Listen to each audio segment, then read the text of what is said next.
Hello, everybody. It's Brandon Gingelbach. I'm president of the Fort Worth Chamber of Commerce. It's Wednesday. Thank you so much for joining us for our Leaders Online series. We are very excited today to have our favorite state senator with us on a Zoom call today, and that is none other than Senator Beverly Powell. Senator Powell is a lifelong resident of North Texas and a determined advocate for public education. She represents the people of North Texas Senate District 10. The area covers much of Tarrant County, including parts of Fort Worth and the surrounding area. So Senator, I just want to be able to hand it over to you and be able to allow you to chat a little bit about what's going on at the state level, what you're seeing and feeling, and what kind of assistance we think the state may be able to provide. I want to say for everyone else, as you're listening, there is a Q&A button at the bottom of your screen. So as the senator is talking and you have specific questions, please type that in, and then I'll be, upon the conclusion of the senator's remarks, I'll be asking some of those questions that you have for her. So that's it. Senator, thank you much for joining us, and I'll hand it over to you. Well, Brandon, thank you so much to the Chamber of Commerce for inviting me to this Zoom conference today, and thank you for the introduction.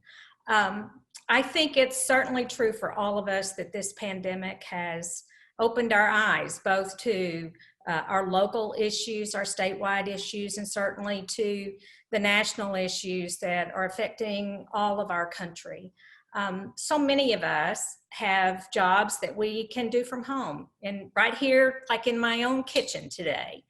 Others of us, our loved ones, our friends, healthcare workers, and people with essential jobs are basically putting their lives on the line every single day for you and for me. And to those folks who have those essential jobs and are in those roles that are so very important to all of us, I say a special word of thanks this afternoon.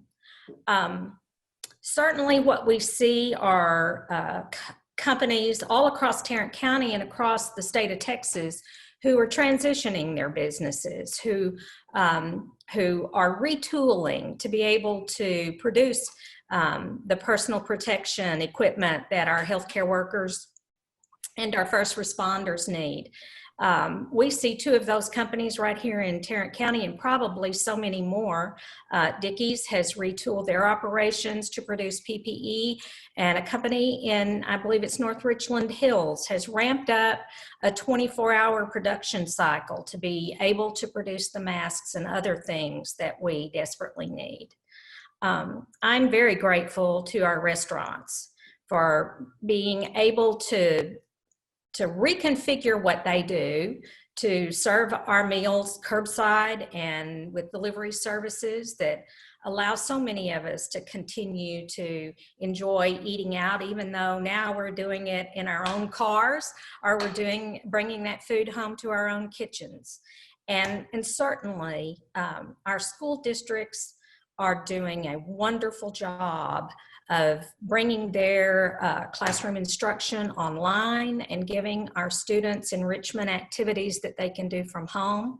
My own grandchildren are experiencing the benefit of how hard our educators are working to make that instruction lively and exciting and encouraging. Not to mention that our teachers are calling their students and making sure that they stay in close contact.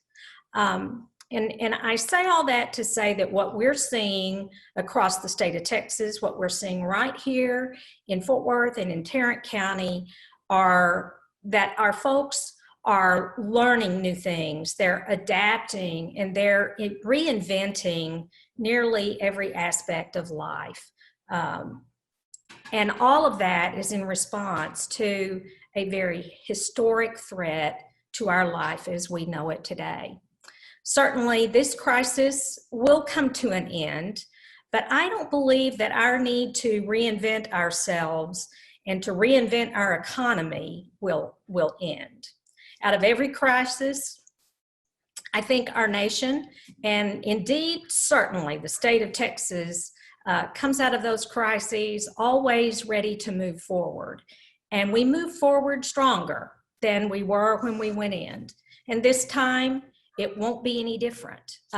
We will come out of this stronger and with a whole new perspective on our lives. And the systems that we put in place today will be focused on ensuring that we are never in this position again. Also, I think now as policymakers and business leaders, I expect new innovative strategies that are going to develop around production and manufacturing that will strengthen our ability to respond to American needs. And we're going to do that right here at home in Texas, in Tarrant County certainly, and across the entire country. I think that no one will come out of this without the belief that we must not ever again be this dependent on foreign countries for the products that will keep our nation safe, that will prepare our hospitals and our healthcare workers, our first responders to do their jobs with the protective gear that is so necessary for frontline healthcare professionals today. I think we will never, ever allow ourselves to be in the position that our ICUs don't have the ventilators that we need to perform the critical services to keep folks alive. And what that specifically means, I believe, is that we've got to get busy today in this sort of downtime that we have as we're preparing to ramp up our economy again. We're gonna have to plan ahead to retool our plants, to change our operations, to cut the red tape so that it's easier for companies to do that. And as policymakers and leaders, both at the state and the federal level, we're gonna have to craft new tax policies that promote homegrown production again. So as your senator, I think I'm fortunate to be in the unique position of serving on both the education and higher education committees, where I can support the policies that will prepare our workforce to face these new challenges. And I think it's an interesting time here in 2020 that we're gonna start this, this new business cycle, this new business decade, in ways to prepare our students for jobs that we maybe would not have considered 5 years ago. This crisis is forcing me, and I suppose all of you too, to think in ways that create new paradigms for us, to start to imagine outside the box how we expand our business philosophy to make sure that our job market comes back strong and that folks can go back to work, that they can have the incomes that they need to have productive lifestyles for their family, and that we put things in place to make that work for them. Make sure that we have the workforce that we need to meet the essential jobs for our community. And so with that, I'm gonna close this introduction by saying that I am no longer thinking in terms of returning to normal, because I believe that it's clear for us that now we have a new normal that we're facing. We must be sure that we're prepared to reinvent ourselves when it's necessary to ensure a prosperous economy and a healthy nation, certainly a healthy state and a healthy Tarrant County for the decades to come. And so with that, I will throw it open, Brandon, for some questions. Wonderful. Thank you so much, Senator. Really appreciate that. I think the theme of what you're saying really resonates with myself and what's going on at the chamber. There's no way to communicate the tragedy as it relates to loss of life and to sickness and to isolation and all the challenging things that we have going on.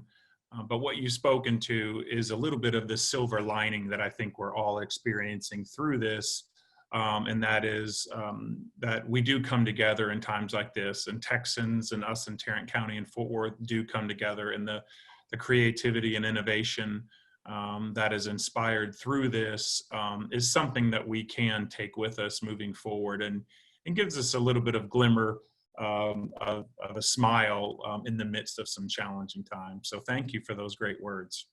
Absolutely, absolutely. I think I'm sure that people who are attending this meeting have some questions about how we are going to reinvigorate and return to our economy.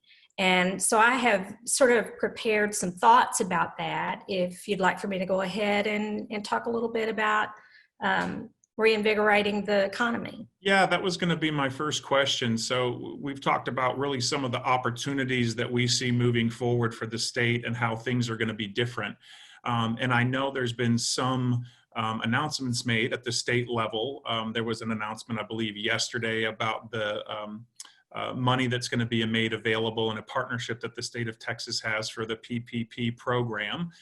So would love to just learn a little bit more about that, and then anything else that that is going to be available or that is currently being developed.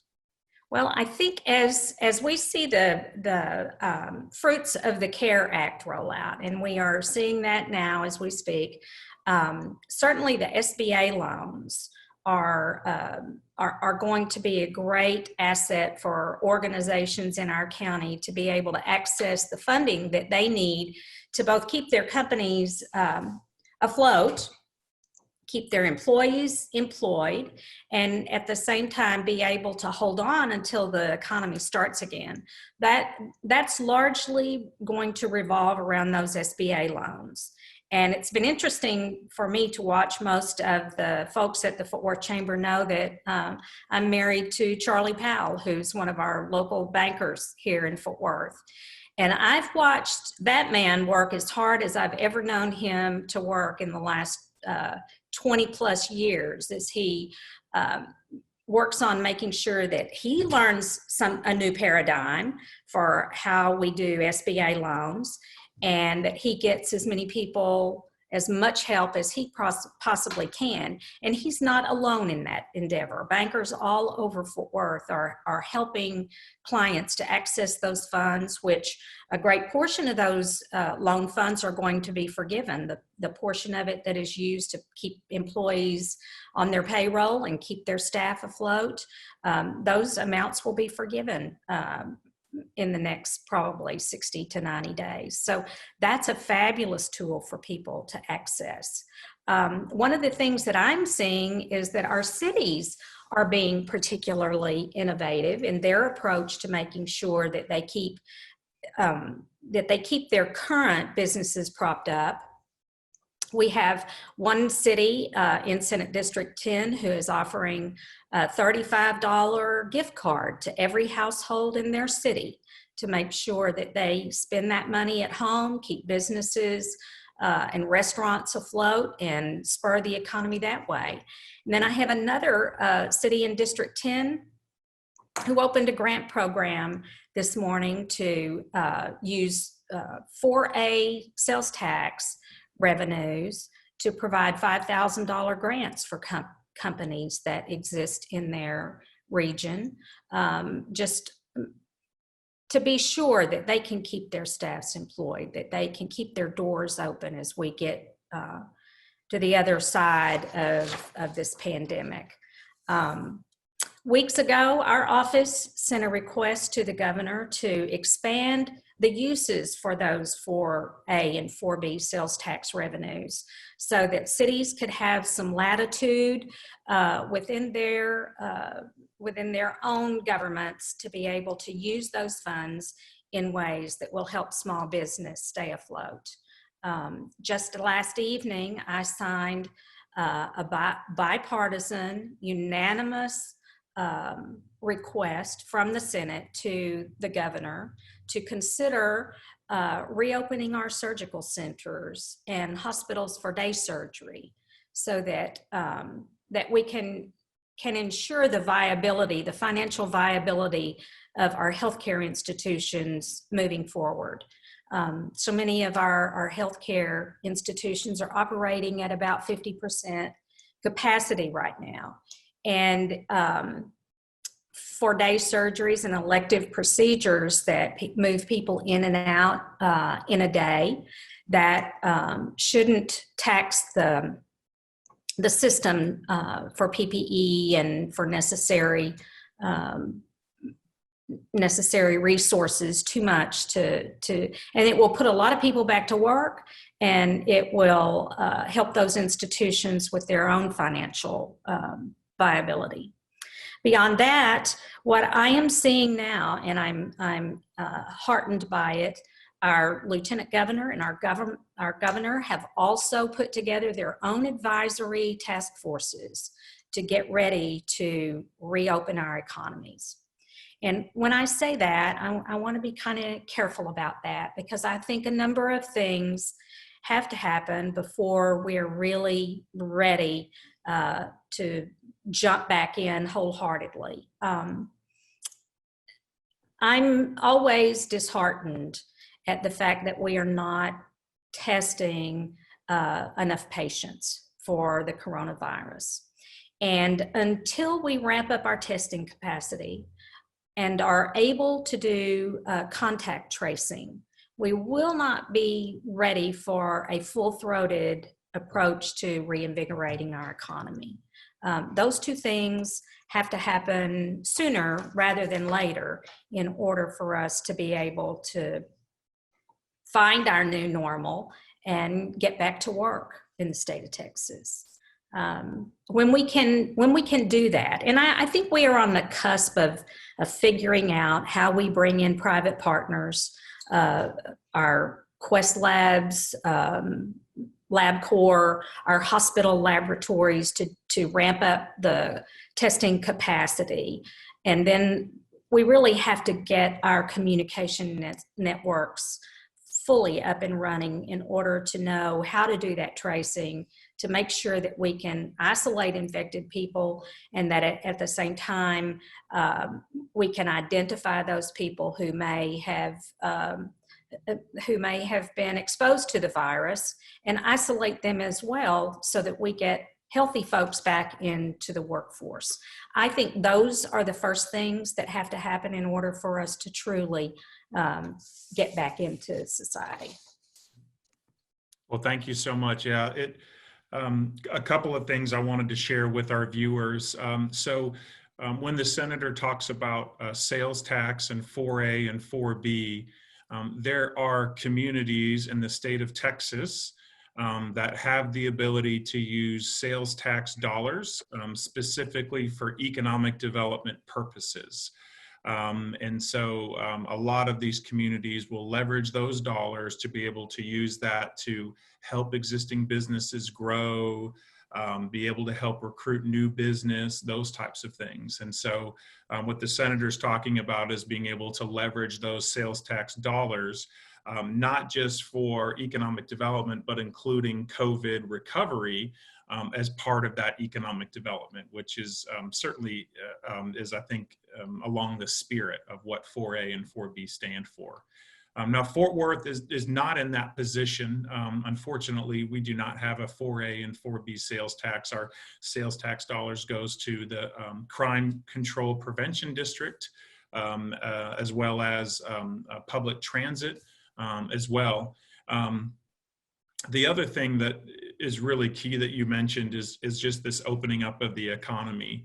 And I think that's something that we really have had lots of conversations on. And it's tough from the business community because I don't know and understand the medical side of it. And to pretend like I do would just be ignorant. But at the same time, there is a challenge with what is the appropriate response, but at the same time trying to get the economy up and running, which can have an equally devastating response within the community.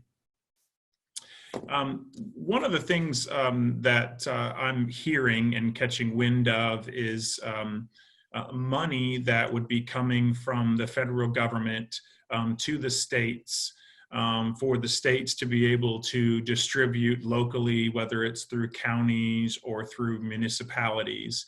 And I'm not sure if you can talk to any of that or address any of that, but I'd love to just sort of see if what I'm hearing is accurate. There is, I think, an $11 billion pool of money that will be coming to Texas from the federal government. And those monies are being allocated to states based on population. And there is a provision in that money that cities who are, I believe it's larger than 500,000, are counties, for instance, as well, who are larger than a half a million people, can actually ask the federal government to access those funds directly. Those funds will be coming down specifically to reimburse municipalities, reimburse counties for expenses that they have incurred due to the coronavirus. And that can be healthcare related. It can be any number of things, retooling, incentives to get companies to be able to produce the goods that you need, all kinds of avenues for that money. It can just come directly from the state, and it is to be allocated with regard to numbers in your population. Okay. Super. Well, that's what I've been hearing, and that communities can be able to apply for that. And as I understand it, they're still in the process of trying to figure out how those funds could be used. So I think the encouraging thing that I'm hearing is the fact that we've got this PPP program in place. And as you said, your husband is working day and night, and I know Charlie, and he's working hard. And as you said, everyone is. They're up at midnight trying to process all this. From all the accounts I've heard, that funding will probably run out at some point today or tomorrow. But I also anticipate, I think we all anticipate, another round of stimulus funding coming from the federal government. I think it's going to absolutely be a necessity. And you hear enough conversation from our federal legislators to have the sense that there will be a second tranche of funding that comes down to make sure that everyone who needs that funding actually can access it. That's great. That's great. Well, that's the encouraging side, whether it's the local side, the state side, the federal, there really seems to be a response to this. And although it can be slow a little bit and trying to work through all the different channels, I feel like things are moving forward full steam ahead. So, well, Senator, is there anything that we as the chamber, or that those that are listening in on this call, is there anything we can do to be able to help you and support your efforts as you fight for us and this recovery effort? Well, certainly stay in communication with our office. We have a great staff of people that are working in every different facet. I am a member of higher ed, education, health and human services, and economic development and natural resources. And so we have members of our staff who are positioned and who are working remotely to be sure that we stay abreast of what the needs are for Senate District 10.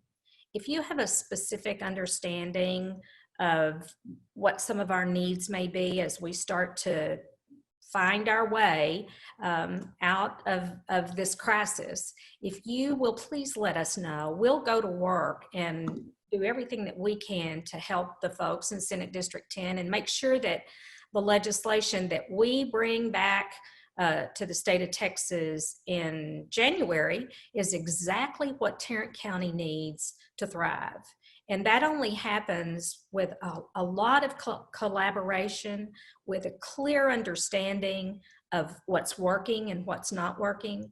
And I think if there's one bright ray of sunshine in this crisis, it's that we have all taken a good hard look at ourselves. We've reevaluated how we live. We've reevaluated how we work. We know that until there is a vaccine for the coronavirus, that we are likely to be in a different world. We'll not have the mass gatherings that we once had. Entertainment is going to look very different. Travel and recreation is going to look very different. And I believe that what that means is that our legislative session is going to look very different. For instance, our census appears to be set back for about 120 days, which means that we'll likely not meet some of the redistricting deadlines that we need to meet in order to get the redistricting actions in place. That's likely to be very different. Certainly, I believe that our corporations are going to be looking for different kinds of tax breaks, different kinds of initiatives to make sure that we can retool in ways that enrich our workforce and enrich our society moving forward. So the more that you contact us, either through the government website, by email, pick up the phone, we return every single call that we get every single day. And we look forward to talking to every single one of you. So I hope that you will always feel confident in giving us a call to tell us what your thoughts are, tell us what your hopes are, and how you'd like to see us come out of this on the other side. And we'll go to work to be your partner. Great. Thank you, Senator. We did have a question that came in about local governments, and I imagine this would be at the state side, as local governments aren't able to collect their anticipated taxes, budgeted revenues. What do you think is likely to be cut, if anything at all? You know, I know from talking with my friends at the city that that's going to be an issue. To be honest with you, I'm not sure what that looks like, other than obviously the essential services have got to keep going. And I know there's rainy day funds at the state and city level, and I'm sure that will be looking at all of that. But I think that actually is a really good question, that for a future Leaders Online program, maybe we have some folks chat a little bit about what that looked like and what that could mean for both the city and the local level. Senator, any thoughts or comments on that? I can tell you what I think that means for the state, and certainly there is a fear that we're going to have some real extreme budgetary issues to look forward to when we get back to Austin in January. And frankly, I think that most of us will be back in Austin probably closer to July and August, as we start to see our numbers decrease in terms of active infections. I think that we'll see the legislature head back down to Austin to restart our committees. I've been in conversation with the comptroller's office, and they are certainly on top of this. Thankfully, we have still maintained a good balance in our economic stabilization fund. We're going to be receiving funding from the federal government that will help to alleviate some of those problems, but we're hopeful to be able to maintain education funding, maintain our health and human services. I think there will be additional health and human services dollars that will come down from the federal government. I think there has to be. And I think at the state level, we're going to be looking for all of the ways to be able to retrieve that funding so that we can keep our citizens safe and healthy. So I'm not entirely depressed over the financial outlook for the state of Texas, partly because the state of Texas has done such a great job in creating a strong balance in that economic stabilization fund for occasions just like this. So I'm grateful to the foresight of leaders that came before me. Yep. Well, Senator, I want to be respectful of your time. I know you've got 1,000 things going on, talking to all sorts of folks. Thank you so much for taking time to be able to sit down and chat with me and chat with our membership and answer some questions. Well, thank you, Brandon. I appreciate the invitation. It's been my pleasure to be with you today, and I'll look forward to doing it again. Absolutely. For everyone else, wanted to let you know that we are going to continue Leaders Online series tomorrow at 2 o'clock. We have JBN Consulting. They're going to talk about rediscovering your why, evaluating your company's purpose in the value chain in a disruptive world. So as there's a new normal, JBN Consultant will be coming and joining us tomorrow to talk about that. Friday, we're going to have our second office hours. If you don't know what office hours is, we are hosting on our LinkedIn page, leading and managing your teams remotely. So we get everyone on LinkedIn and we have some conversations about leading and managing remotely, and we leverage some experts on the on LinkedIn to be able to answer our questions in real time. So that's going to be on Friday. And if you have any questions about what we do, we've got this great COVID-19 page on fortworthchamber.com. So thanks so much again, Senator, for being here. Thank you all, this great membership. It's challenging times, but we're going to get through this together. So thank you so much, and we'll look forward to seeing you all real soon. Great. It's been my pleasure. Thank you. Thank you.